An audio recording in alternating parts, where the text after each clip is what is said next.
రాజేంద్ర ఇద్దరిద్దరు ఉండొద్దు.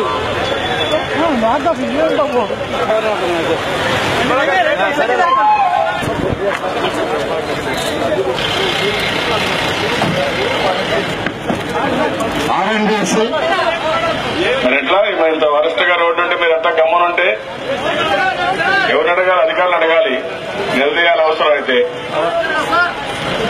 ఎక్కడ కనపడకుండా ఉంటే ఎక్కడికి పోతారు? తప్పించుకొని వెళ్ళిపోతారు. ఇంటికి ఉంటారు వాళ్ళు ఇక్కడే. మీలో చైతన్యం రాలా, ఇంకా మీలో కూడా చైతన్యం రాలేదు. అందుకే ఈ సమస్యలన్నీ ఉన్నాయి. ఎంతో పడుతున్నాయి పార్ట్ హోల్ వేయడానికి, ఈ గొంతు పూడ్చడానికి పెద్ద టెక్నాలజీ కావాలా, లేకపోతే పెద్ద తెలివి కావాలా? దీనికి ఏమైనా చూసావా?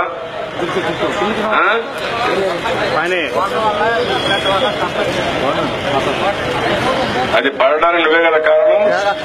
ఈ పరిస్థితి ఎందుకు వచ్చేది చెప్పు? నువ్వు కానీ సరిగా పనిచేస్తే ఈ పరిస్థితి ఎందుకు వస్తుంది? ఇది నీ రోడ్డు అవునా కాదా? నీ ఇల్లు మారికుంటే నువ్వు వదిలిపెడతావా?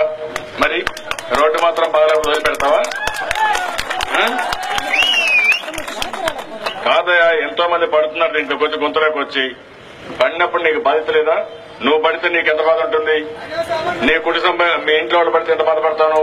ఎన్నిసార్లు చెప్పాలి మీకు? నిన్నంటే చెప్పాను, ఎందుకు మార్నింగ్ నిద్ర లేస్తా నీ పని చేయలేకపోయావు?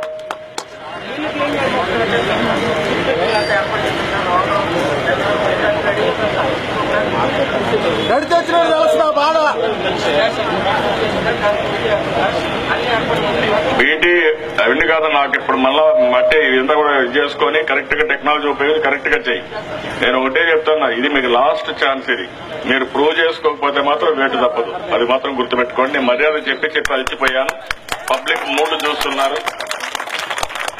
గుర్తుపెట్టుకోండి, మీరు ఏమాత్రం కూడా గౌరవం ఉన్నా, నీ వృత్తి పైన నమ్మకం ఉన్నా పనిచేసి నేర్చుకోండి. నేర్చుకోకపోతే మాత్రం నీకు డిఫికల్టీస్ వస్తాయి.